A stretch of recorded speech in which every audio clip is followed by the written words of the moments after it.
नमस्कार। कभी सोचा है कि जो पैसा जुर्म से कमाया जाता है उसका आखिर होता क्या है? आज हम इसी सवाल के जवाब में उतरेंगे, और वो भी भारतीय न्याय संहिता की एक दिलचस्प कहानी के जरिए। देखते हैं कानून इस बारे में क्या कहता है।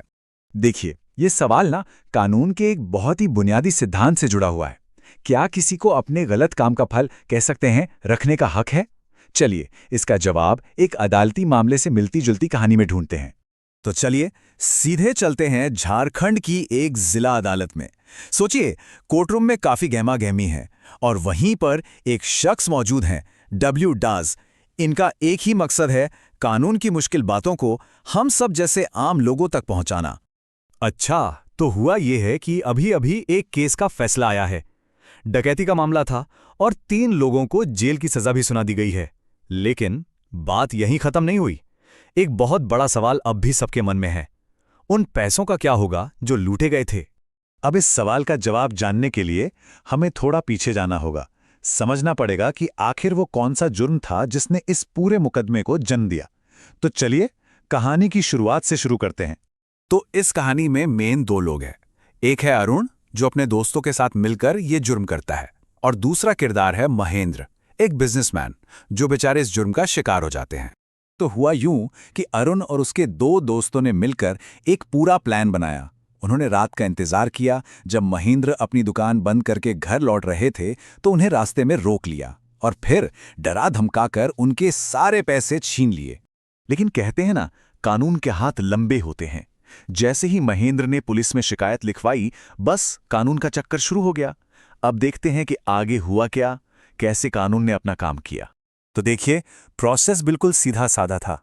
महेंद्र ने कंप्लेंट की, पुलिस ने अपनी जांच पड़ताल शुरू की और ज्यादा टाइम नहीं लगा, तीनों आरोपी पकड़ लिए गए।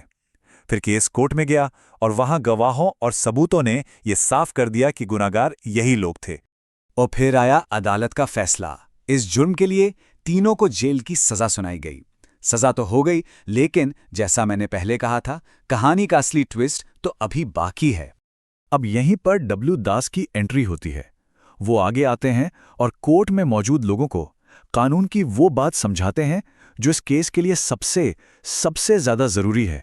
मिंडे दास कहते हैं, देखिए, इस सिचुएशन को ठीक से समझने के लिए हमें भारतीय न्याय संहिता की धारा 61 यानी सेक्शन 61 को समझना पड़ेगा। और बस यही वो पॉइंट है जहां हमारे शुरुआती सवाल का जवाब मिलने वाला है। जैसा कि मैंने बताया, डब्ल्यू दास का काम ही यही है, मुश्किल कानूनी भाषा को आसान बनाना। और अब वो वही करने वाले हैं सेक्शन 61 के साथ। तो ये सेक्शन 61 कहता क्या है? देखिए, बहुत सीधी सी बात है। कानून कहता है कि अगर कोई पैसा या प्रॉपर्टी किसी भी क्रिमिनल एक्टिविटी से कमाई गई है तो सरकार उसे जब्त कर सकती है। मतलब साफ है, अपराधी उस कमाई को अपने पास रख ही नहीं सकता। अच्छा, अब जब हम ये जान गए हैं तो चलिए वापस चलते हैं कोर्टरूम में। देखते हैं कि जज साहब ने इस सेक्शन 61 को अरुण वाले केस में कैसे इस्तेमाल किया। तो यहां पर देखिए, इंसाफ के 2 पहलू सामने आए। पहला, जुर्म करने की सजा जो थी जेल, और दूसरा सेक्शन 61 के हिसाब से उस जुर्म से कमाए गए पैसों की जब्ती। तो ये 2 अलग अलग सजाएं हैं, लेकिन एक ही जुर्म से जुड़ी हुई हैं। और फिर आया कोर्ट का फाइनल ऑर्डर। वो जो सारे पैसे लूटे गए थे उन्हें जब्त किया जाएगा और उनके असली मालिक यानी महेंद्र को लौटा दिया जाएगा। और इस तरह इंसाफ पूरा हुआ। जैसा कि डब्ल्यू दास आखिर में सबको समझाते हैं, कानून का मकसद ही यही है कि किसी को भी जुर्म से फायदा ना हो। और यही इस पूरी कहानी और सेक्शन 61 का निचोड़ है। सीधी सी बात है, क्राइम से कोई प्रॉफिट नहीं होना चाहिए।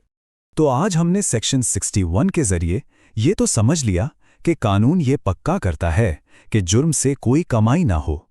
पर एक सवाल और उठता है, क्या ये सिद्धांत हर तरह के जुर्म पर लागू होता है? बीएनएस के ऐसे ही कई और जरूरी पहलुओं को आसान भाषा में समझने के लिए अगले अंक में मिलते हैं। धन्यवाद।